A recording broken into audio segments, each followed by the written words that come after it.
Mga puso sa Bacolod City, 64 ka units ng Yung Housing Project in-turnover na sa mga benepisyaryo.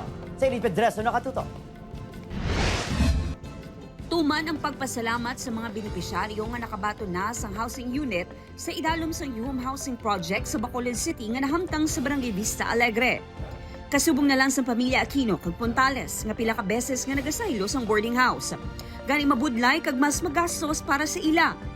5 years na ako nag-rent sa Bacolod. Pre, ako yan nag-start pa lang ako mag-family. Ang bata ko is 3 years old pa lang. Siyempre kabudlay, siyempre tight man ang budget namon kay may bata ko nga ginapay eskwela. Dako man ang bulig para sa amon bala nga ma-lessen ang balayra namon. Lakip sila sa 46 ka beneficiaries nga nakabato na sa unit na sarang nila maistaran. Samtang sa kabuusan ng 64 ka mga units nga gin-turnover, may nabilin pa nga 18 ka mga benepisyaryo nga ginatapos na lang ang pagproseso sa mga dokumento sa pag-ibig. 24 square meters ang kalapadon sa kada unit. May pinta na ang mga dingding kag kisame. May banyo naman kag salog na nakatiles na.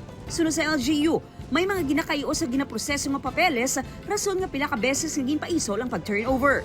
May mga birth pains pa ni, may mga policies, may mga problema kita nga nasugata on the way of turning over, and so ginsolve ta pa na. Sa sulod sa 30 ka tuig, magabayad sa 2,194 pesos nga monthly amortization ang kada benepisyaryo.